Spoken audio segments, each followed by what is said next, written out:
तो बेटा हम पढ़ रहे हैं ह्यूमन हेल्थ एंड डिजीज, और प्रीवियस वीडियो में हमने पढ़ा था इनेट इम्यूनिटी के बारे में, और आज की वीडियो में हम पढ़ेंगे एक्वायर्ड इम्यूनिटी के बारे में। ठीक है, तो मैंने आपको बताया था कि एक्वायर्ड इम्यूनिटी वो इम्यूनिटी होती है जो एक ऑर्गेनिज्म अपने बर्थ के बाद एक्वायर करता है। अब अगर कोई ऑर्गेनिज्म बर्थ के बाद इम्यूनिटी एक्वायर कर रहा है तो वो किसी फॉरेन एजेंट के अगेंस्ट होगी। अब हमारी बॉडी को ऐसे सपने थोड़ी ना आएंगे कि अच्छा ये इम्यूनिटी एक्वायर कर लेता हूँ, ऐसा फॉरेन पार्टिकल हो सकता है। नहीं, ऐसा कुछ नहीं होता। जब हमारी बॉडी में कोई फॉरेन पार्टिकल, कोई डिजीज कॉजिंग ऑर्गेनिज्म एंटर करेगा तो उससे फाइट करने के लिए हमारी बॉडी इम्यूनिटी एक्वायर करेगी। तो इसीलिए जो एक्वायर्ड इम्यूनिटी होती है ये पैथोजन स्पेसिफिक होती है, जबकि जो हमारी इनेट इम्यूनिटी थी वो स्पेसिफिक नहीं थी, वो non specific type of defence mechanism था। बट क्योंकि एक्वायर्ड इम्यूनिटी किसी एक पर्टिकुलर पैथोजन के अगेंस्ट होती है तो इसीलिए it is a pathogen specific immunity. Clear? ये मेमोरी बेस्ड होती है। मेमोरी बेस्ड होती है मतलब दो टाइप के रिस्पॉन्स जनरेट करती है, प्राइमरी रिस्पॉन्स या फिर सेकेंडरी, जिसको हम एनामनेस्टिक भी बोलते हैं, रिस्पॉन्स। ठीक है, अब क्या होता है जब आपकी बॉडी में कोई foreign agent, disease causing organism first time enter करता है तो आपकी बॉडी का फर्स्ट एनकाउंटर होता है उस फॉरेन एजेंट से। तो जो रिस्पॉन्स सिक्रीट होता है या जनरेट होता है बॉडी में उसको हम बोलते हैं प्राइमरी रिस्पॉन्स। ये लो इंटेंसिटी का होता है। जबकि जो सेकेंडरी रिस्पॉन्स होता है वो जब वही फॉरेन एजेंट दोबारा बॉडी में एंटर करेगा तो आपकी बॉडी को याद आ जाएगा कि अच्छा ये फॉरेन एजेंट पहले भी आया था, इसके अगेंस्ट मैंने ऐसे ऐसे अपनी इम्यूनिटी एक्वायर करी थी। तो वो जो इम्यूनिटी होगी उसको हम बोलेंगे सेकेंडरी रिस्पॉन्स, और वो हाई इंटेंसिटी की होगी। कैसे? आप खुद सोचिए, जब आप कोई चीज पहली बार याद करते हैं तो वो कम याद होती है, टाइम लेती है, बट जब उसी चीज को दोबारा रिवाइज करते हैं, याद करते हैं, तो वो ज्यादा अच्छे से ज्यादा जल्दी याद हो जाती है। तो जो सेकेंडरी रिस्पॉन्स होता है वो किसी फॉरेन एजेंट के सब्सिक्वेंट एनकाउंटर पे आता है और ये हाई इंटेंसिटी का होता है, इसीलिए इसको हम एनामनेस्टिक रिस्पॉन्स भी बोलते हैं, दैट इज एनहेंस्ड रिस्पॉन्स। ठीक है, जो ये हमारी एक्वायर्ड इम्यूनिटी होती है, जो मेमोरी बेस्ड होती है, इसको हमारी बॉडी में प्रेजेंट बी लिम्फोसाइट्स और टी लिम्फोसाइट्स रेगुलेट करते हैं। बी लिम्फोसाइट्स एंटीबॉडीज प्रोड्यूस करते हैं और टी लिम्फोसाइट्स बी लिम्फोसाइट्स को एंटीबॉडीज प्रोड्यूस करने में हेल्प करते हैं। ठीक है, अब एंटीबॉडीज क्या होती हैं? तो एंटीबॉडीज बेटा प्रोटीन्स होते हैं जिनमें 4 पेप्टाइड चेन्स प्रेजेंट होती हैं। पेप्टाइड चेन्स क्या होती हैं? ये हमने क्लास 11th में बायोमोलिक्यूल्स में पढ़ा है। तो antibodies are protein molecules containing 4 peptide chains, जिनमें 2 स्मॉल चेन्स होती हैं जिन्हें हम लाइट चेन्स बोलते हैं, और 2 लॉन्गर चेन्स होती हैं जिन्हें हम हैवी चेन्स बोलते हैं। इसीलिए एक एंटीबॉडी को हम रिप्रेजेंट करते हैं as H2L2 containing 2 heavy chains and 2 light chains. Clear? हमारे पास 5 टाइप की एंटीबॉडीज होती हैं, IgA, IgM, IgE, IgG and IgD। अब यहाँ पे IG क्यों लिखा है? IG stands for immunoglobin. Immunoglobin is globin यानी प्रोटीन और इम्यूनो यानी जो इम्यूनिटी प्रोवाइड करे। सो IgA, IgM, IgE, IgG and IgD are 5 types of antibodies. ठीक है, ये हमारे ब्लड में प्रेजेंट होती हैं। ब्लड हमारा फ्लूइड है, इसको हम ह्यूमर भी बोलते हैं। तो ब्लड में प्रेजेंट एंटीबॉडीज से जो इम्यून रिस्पॉन्स जनरेट होता है उसको हम बोलते हैं ह्यूमरल इम्यून रिस्पॉन्स। क्लियर? अब अलग अलग एंटीबॉडीज का फंक्शन देख लेते हैं बेटा। तो जो IgG होती है, इम्यूनोग्लोबिन G, ये सबसे ज्यादा प्रेजेंट होती है और यही एक लौती एंटीबॉडी है जो प्लेसेंटा को क्रॉस कर सकती है। ठीक है, देन IgA प्रेजेंट होती है कोलेस्ट्रम में। कोलेस्ट्रम आपको पता है क्या होता है?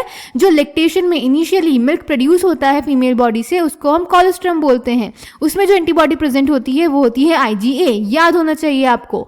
IgM बेटा प्राइमरी रिस्पॉन्स कॉज करती है, IgE एलर्जिक रिएक्शंस में रिलीज होती है, और IgD एंटीबॉडी सिंथेसिस में हेल्प करती है, रेगुलेट करती है उसको। ठीक है, देन बात करते हैं बेटा एंटीबॉडी के स्ट्रक्चर की। तो हमने पढ़ा एंटीबॉडी में 2 हैवी चेन्स होती हैं और 2 लाइट चेन्स होती हैं। ये स्ट्रक्चर इंपॉर्टेंट है, इस पे क्वेश्चन आता है ये ड्रॉ करने के लिए। ठीक है, तो इसमें 2 हैवी चेन्स बनाई गई हैं और 2 लाइट चेन्स बनाई गई हैं। हैवी चेन लंबी होती है और लाइट चेन स्मॉल होती है। ठीक है, इनमें डाइसल्फाइड लिंकेज प्रेजेंट होती है बीच में, और यहाँ पर एंटीजन बाइंडिंग साइट होती है। यहीं पे आके एंटीजन जुड़ता है एंटीबॉडी से और एंटीबॉडी एंटीजन को डिस्ट्रॉय कर देती है, अपना काम नहीं करने देती। ठीक है, तो ये डायग्राम आपको याद होना चाहिए, आपको बनाना आना चाहिए। ओके, अब जो हमारा एक्वायर्ड इम्यून रिस्पॉन्स होता है ये दो टाइप का होता है बेटा।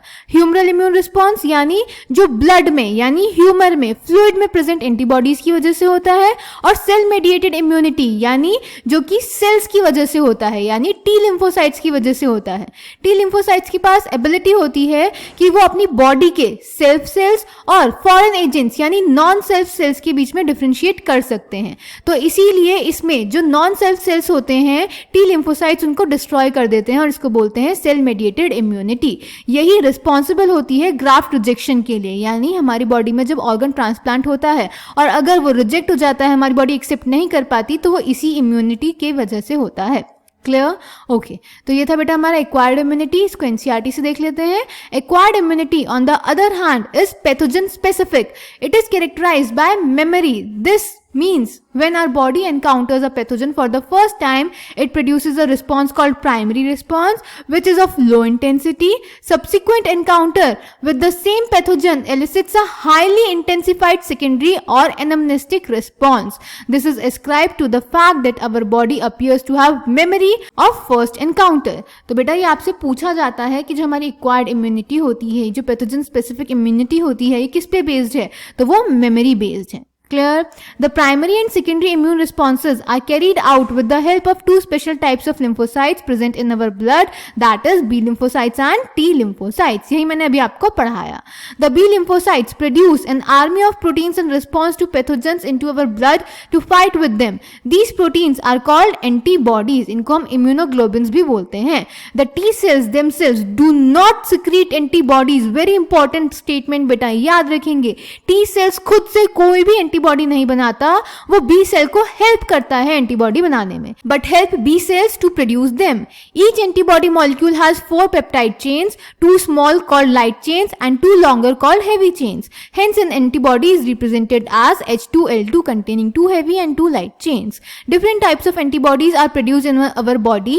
IgA, IgM, IgE, IgG are some of them. A cartoon of an antibody is given in figure 7.4. Because these antibodies are found in the blood, the response is called as humoral immune response. This is one of the 2 types of our acquired immune response, antibody mediated. The second type is called cell mediated immune response or cell mediated immunity, that is CMI.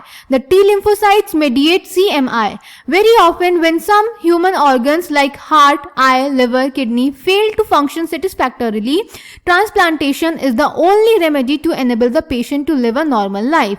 Then a search begins to find a suitable donor. Why is it that the organs cannot be taken from just anybody? What is it that the doctors check? Grafts from just any source, an animal, another primate or any human beings cannot be made since the grafts would be rejected sooner or later. Tissue matching, blood group matching are essential before undertaking any graft transplant, and even after this the patient has to take immunosuppressants all his or her life. The body is able to differentiate self and non-self, and the cell-mediated immune response is responsible for the graft rejection. समझ गए बेटा? तो ये है acquired immunity, और यहाँ पे आपको दिखाया गया है फिगर 7.4 में एंटीबॉडी का एक कार्टून, उसका स्ट्रक्चर जो कि आपको याद होना चाहिए। ओके, तो ये था types of immunity. Next video में बेटा हम पढ़ेंगे एक्टिव और पैसिव इम्यूनिटी के बारे में। Okay, thank you.